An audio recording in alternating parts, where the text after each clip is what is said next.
I had worked for the refuges beforehand, so had attended court on a roster with the refuges.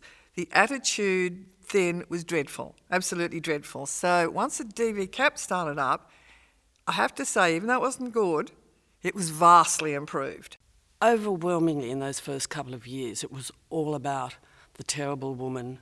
She was a bitch. She was, she slept round, she couldn't cook, won't stick up for herself, she won't defend her children. Shouldn't be going to court, you grin and bear it, you made your bed, you lie in it. And there would almost be never anything written about what she was experiencing and what somebody else was doing to her. The attitude, I guess, in relation to domestic violence, it was a private thing. Shouldn't be brought to court. Shouldn't be happening. We did not have the internet. We couldn't all just go and Google everything. You'd have to ask people. That means you had to shame yourself because you had to talk about this thing, which was deeply embarrassing. And at that point in time, most applications were private applications. The police were not very involved. And at that point in time, there was no support room, so the women were sitting in a vast area facing the defendants, who would be stalking backwards and forwards, really intimidating. There were WDVCASs that didn't even have a safe room. They used to wait out the front of court. Women were murdered outside of court.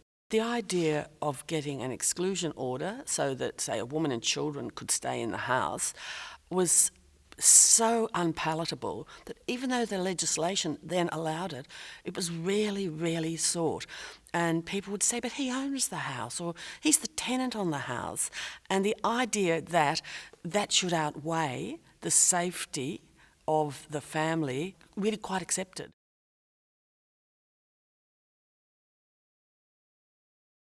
People have been doing this in their own ways around the state, like lighthouse keepers, trying to manage the risk and keep people safe, but on their own. And we were really building on that. No one knew who we were. They figured we were these crazy, feminist do-gooders. We were the ladies that made the cup of tea at court. We weren't anybody, or held someone's hand. We used to get called the tea ladies on Ladies' Day on the AVO list days. Back then, perhaps there was a perception that they were somehow interfering in the policing business or getting involved in the criminal justice system, which they didn't really know about. That might have been a perception. But once you actually start to work with them, you can see the clear advantage of what they can bring to assisting you in your role. The turning point for me was we had a senior inspector at Brisbane Waters who approached the DV committee and said, we need help. I didn't have a DVLO for a lot of the time, and I relied immensely on WDVCAS. And they became my de facto DVLOs, for want of a better word, and they did a tremendous job.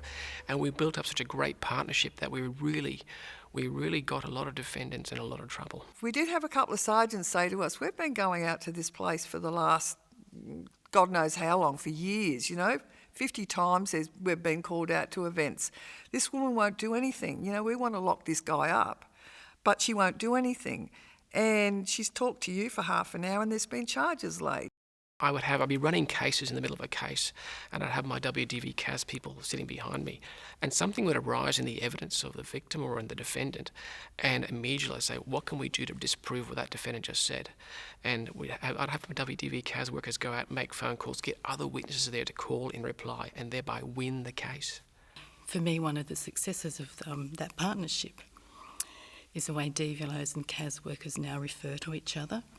There's this real...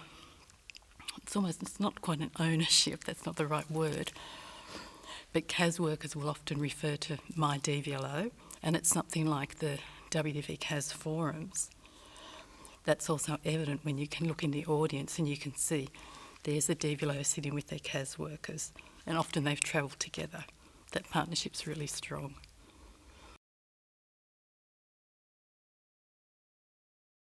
I started there in 1996 with a woman named Louise Bond, and we were asked to set up the Training and Resources Unit.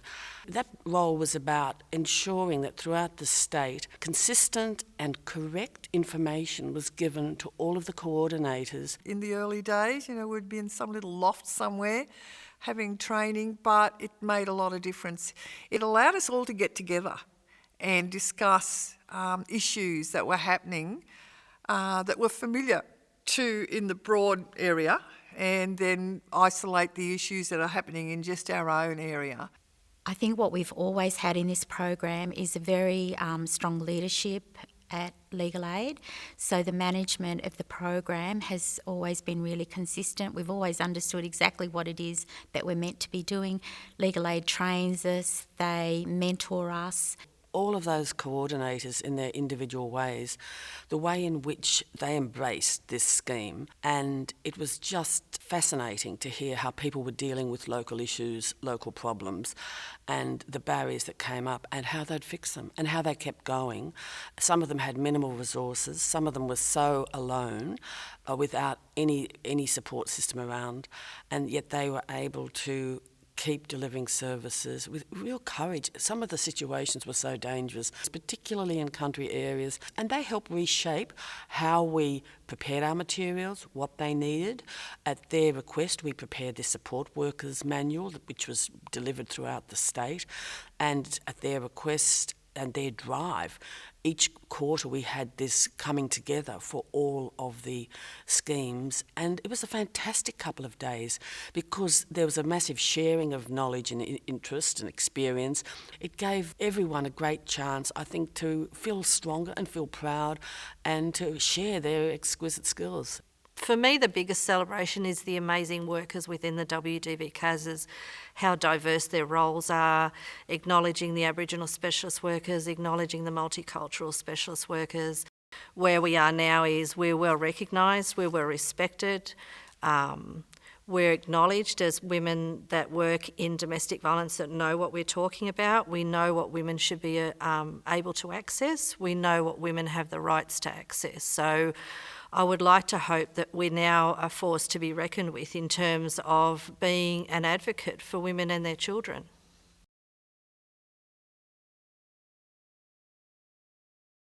We were working with a woman who was extremely badly assaulted, but the defendant had a witness who turned out to be his best friend, lived across the road, and saying, oh, no, she does these sort of things to herself on a regular basis. So the matter was pretty much going to be dismissed. And she then came into the courthouse, showed us the bruises. They were not to be seen. She was too embarrassed to show them to the police. She showed them to us. We went and spoke to the police prosecutor and said, this is pretty serious. God knows why this guy hasn't been charged. He took our word for it, then went and got the officer in charge in to do another investigation with her. The guy ended up in jail for 8 years, and that was almost going to be dismissed. So, and then she came in to us probably about 2 years later. Didn't recognise her. It was just a totally different person, and thanked us because if we hadn't have fought for her, God knows where this matter would have gone. I remember one day this woman from a court down in the snowy mountains somewhere, and she was trying by herself to get an exclusion order. And on every level, it should have been so easy. She owned the house, she was a victim of domestic violence, she was the person in need of protection. And we, through phone calls and faxes, were able to send her the relevant parts of the Act to just read out for herself because there was no service available for her. And she did it, and goodness, she succeeded. But she didn't succeed alone because she was able to contact us and get the information. For me, it's the little things. It's the women who come to me and say, I've just got a part-time job, or I've just got my licence. I remember there's one woman in particular who she got her licence at a much later time than anybody else. She hadn't had her hair cut. She got her first haircut when she started working and was outraged at how much it cost, and she got a job. Things like that, all the little things for all those women that didn't believe they were worthwhile and didn't believe that they had any capacity to do anything, they're the ones that you really do take with you. I dealt with a matter which involved a serious assault to a mother and her daughter. And the matter went for hearing over 3 or 4 days. And this is one of the last cases I did as a prosecutor. And I recall afterwards, and it was a hard-fought hearing, It was a serious allegation, and the defendant had a lot to lose because the person was going to go to jail. And they pulled out all stops to make life difficult for the victim and for her daughter. And I recall, I suppose, the support I see being given by the WDVCAS and also by the police working together. And after we'd finished the case, and we won, and that person did go to jail, appropriately so, and that woman was able to move on, and more importantly, can I say, it sounds bad when I say more importantly, but her child was able to move on. Because, we forget that how damaged children can get from this whole process of seeing this. And the child sent me a card that she actually wrote herself, and I still keep it in my office. "Hi, Sean, thank you very much." Simple as that. And a picture of her dancing with a balloon, hand-drawn in a meadow.